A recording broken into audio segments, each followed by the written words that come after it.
The newest trend on the internet has been all of these Gen Zers complaining about the 40-hour work week. And although many people are pointing to the Federal Reserve and the inflation of the money system, they're not getting the full picture. By the late 1800s, people worked 10 hours a day for 6 days a week, 60-hour work weeks. But that was forever changed by Henry Ford, who reduced the work week to 40 hours. He believed that 8 hours a day, 5 days a week was enough, and people needed one extra day to spend with their family and one day for the Lord. And this guy was pro-people. He paid his workers double the salary of every other company in the industry. And your salary automatically went up if you were married and for each kid that you had. And he offered bonuses to workers for being sober and living a moral life. He even had his staff create a list of jobs that could be done by blind and disabled people. He hired them and paid them double the salary of able-bodied people that worked for his competitors. Now, this is all about to come together. As in 1913, a small group of powerful bankers gained a monopoly over the printing of money through the creation of the Federal Reserve Act. This is the start of the inflation that everyone talks about, and it also gave the banks the ability to do something called fractional reserve banking, essentially to lend out money that they don't have. So if you were to put $100 in a savings account, the bank could take 90 of those dollars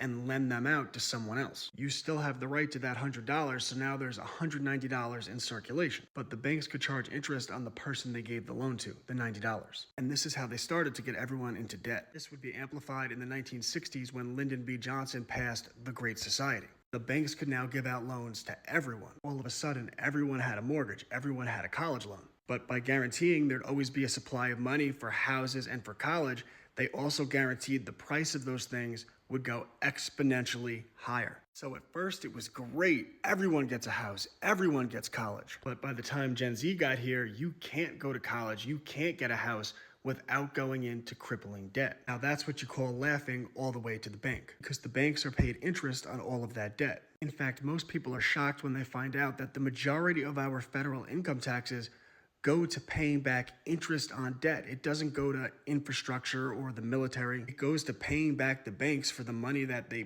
printed out of thin air. This is inflation from usury, the practice of giving out loans and charging interest for the money. But it doesn't just inflate the price of money, it deflates the value of your time. So the things you used to get for 40 hours of work now requires 120 hours of work. But there's only 24 hours in a day and you can't get more of it. Now, Henry Ford did not want people in debt because the Bible said that usury is a sin. And Ford took this stuff seriously. So he created a school in which the tuition was free. In fact, he paid you a salary for going to the school. The catch was that you couldn't touch the money. It had to go into a savings account until you graduated. And when you graduated, you would have a job waiting for you and lots of money in your pocket. Ford and most Americans were really against usury at the time. In fact, if you go back to the 1950s, there was something called state usury laws. Financial institutions weren't allowed to charge more than 6% interest. Well, today, Americans pay an average of 27% interest on their credit cards. And that's because the state usury laws were deregulated by the Monetary Control Act in 1980. It gave financial institutions the ability to charge